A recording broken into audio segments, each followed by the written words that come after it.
मेरे दृष्टिकोण को ध्यान से सुनने वाले मेरे प्रिय और आदरणीय दर्शकों, आप सबको याद दिलाना चाहूँगा अपने पिछले दृष्टिकोण की, जो लद्दाख के लोगों की आवाज़ उठा रहे मैग्सेसे पुरस्कार विजेता सोनम वांगचुक के अनशन को लेकर था। नमस्कार और जूले दोस्तों, ये आज मेरा 5वां दिन है अनशन का पानी और नमक पर। मैं बिल्कुल ठीक हूँ।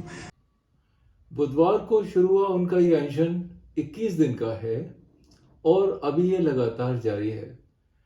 आज तो पूरे देश में उनके समर्थकों ने उपवास रखकर उन्हें उनके कॉज के लिए समर्थन दिया। इस दृष्टिकोण पर दर्शकों की निजी तौर पर और YouTube चैनल पर अनेक प्रतिक्रियाएं मिली हैं। ज़्यादातर दर्शकों ने इसका स्वागत किया है, लेकिन कुछ दर्शकों ने इसे सत्ता विरोधी बताया है। ऐसे प्रबुद्ध और सम्मानित दर्शकों से हम निवेदन करना चाहते हैं और साथ ही उन्हें भरोसा दिलाना चाहते हैं कि हमारा किसी का विरोध या समर्थन करने का एजेंडा नहीं है। हम शुद्ध रूप से राष्ट्र के मुद्दों पर तटस्थ भाव से, यानी कि निष्पक्ष तरीके से विचार रखेंगे। निश्चित रूप से ऐसे विचार रखेंगे जो सबके लिए कल्याणकारी हों और भारत को परम वैभवशाली बनाएं। आज हम आपसे बात करना चाहते हैं हमारे अपने संसदीय लोकतंत्र की मौजूदा हालत की।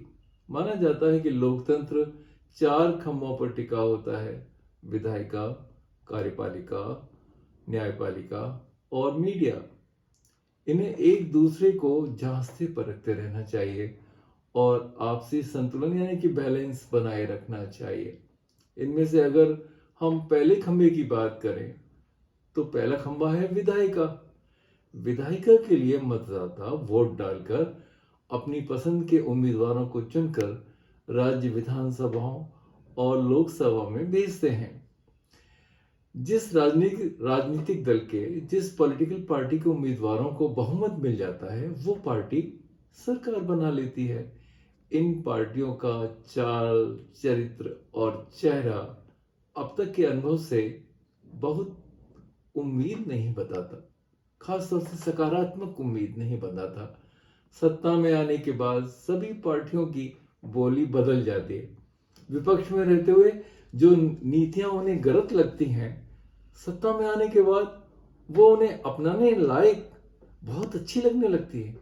कंप्यूटर, जीएसटी, ईवीएम और टैक्सेस जैसे विषयों की लंबी लिस्ट है जिन पर पार्टियों के बोल सत्ता विपक्ष में रहने पर बदलते रहे हैं। जहां तक इन पार्टियों की ईमानदारी का सवाल है तो कम ज्यादा सबकी पोल खुल चुकी है। अभी हाल में सुप्रीम कोर्ट ने चुनावी बॉन्ड के जरिए चंदे के मामले में एक ऐतिहासिक फैसला सुनाया है। इस फैसले के मुताबिक बॉन्ड जारी करने वाले बैंक यानी स्टेट बैंक ऑफ इंडिया ने तय तारीख तक दानदाताओं और दान पाने वाली पार्टियों का ब्यौरा फिलहाल देने से इनकार कर दिया है। उन्हें 30 जून तक का वक्त चाहिए। लेकिन इन राजनीतिक दलों पर नजर रखने वाली संस्था एडीआर यानी एसोसिएशन फॉर डेमोक्रेटिक रिफॉर्म्स ने एक रिपोर्ट जारी की है। इस रिपोर्ट के मुताबिक फाइनेंशियल ईयर 2004 यानी 2004 की शुरुआत से लेकर 2023 तक सभी नेशनल पॉलिटिकल पार्टियों को 19,000 करोड़ से ज्यादा का चंदा ऐसी जगहों से मिला जिनका कोई अता पता नहीं है। इन पार्टियों के पास 59% से ज्यादा पैसा बेनामी जगहों से आया है। इस पैसे में चुनावी बॉन्ड भी शामिल हैं। सूचना के अधिकार के तहत ये पार्टियां जनता को कुछ भी बताना नहीं चाहती। ये तो इनकी ईमानदारी का आलम है। आप सोच रहे होंगे फिर ये जानकारी कैसे और कहां से आ गई। दरअसल यह जानकारी इनकम टैक्स रिटर्न से मिल सकती है जो पार्टियों को चुनाव आयोग में दाखिल करने पड़ते हैं। एडीआर ने भी यहीं से ये जानकारी जुटाई है।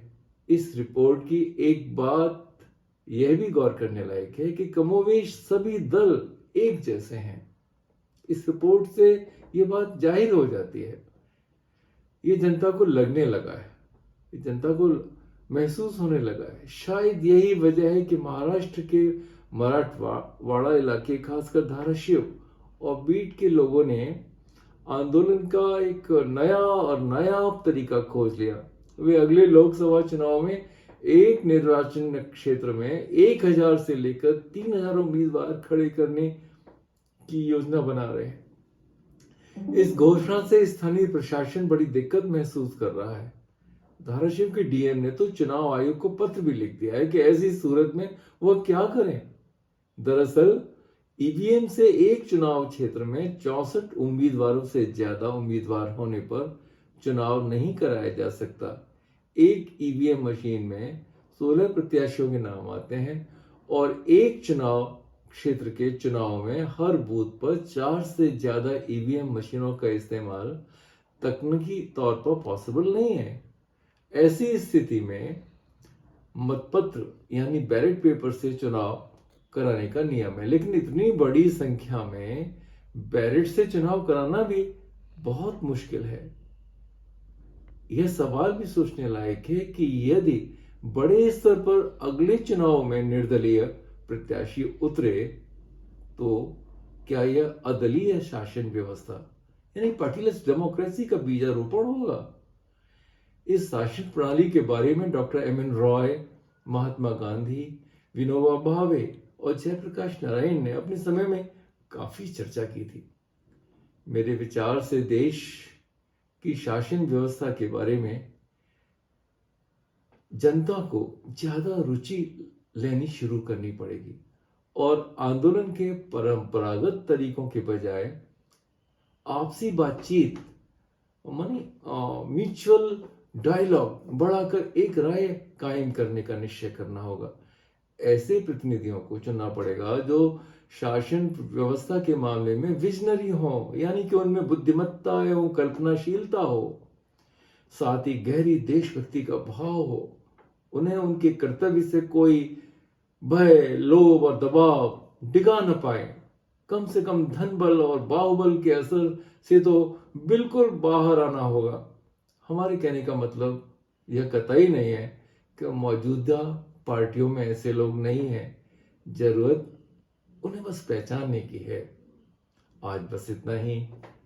भारत माता की जय।